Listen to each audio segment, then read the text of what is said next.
నమస్తే అండి. ఈరోజు మనం ఇక్కడ కులచెర్ల మండలంలో మనం ఈరోజు పుష్కల్ అనే వెరైటీ మీద వరి రకం మీద మనం ఇక్కడ క్షేత్ర ప్రదర్శన పెట్టడం జరిగింది. దగ్గరైతే 450 మందితోటి పిలిచి ఈ మండలం మొత్తం కవర్ చేసి రైతులని ఇక్కడ మనం సమావేశం జరపడం జరిగింది. ఈ పుష్కల్ వెరైటీ వచ్చేసి ఇది 120 నుంచి 125 రోజులు వస్తుంది. ఇది త్వరితంగా పంటకు వచ్చేస్తుంది. తర్వాత ఈ రకంలో పుష్కల్ అనే రకంలో చాలా తెగుళ్ళు బాగా తక్కువగా ఉంటాయి. తర్వాత గంట బాగా గడుతూ ఉంది. తర్వాత కంకి కూడా చాలా పెద్దగా ఉంటుంది.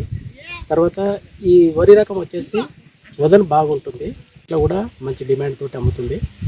ఈ వెరైటీ వచ్చేసి 40 నుంచి 45 బస్తాల దిగుబడి వచ్చే రకంగా ఉంది ఈ చేన్లో. ఈ వెరైటీ వచ్చేసి ఈ దుడ్డు రకం వేసే ఏరియా, ఈ పరిగి ఏరియా కానీ, కులచెర్ల కానీ, వికారాబాద్ కానీ ఇక్కడ దుడ్డు రకాలు వేసే అవకాశం ఎక్కువగా ఉంది. కాబట్టి ఈ పుష్కల్ అనే రకం రైతులు వేస్తే ఎక్కువగా దిగుబడి తీసుకోవచ్చు. గంట బాగా కడతా ఉంది.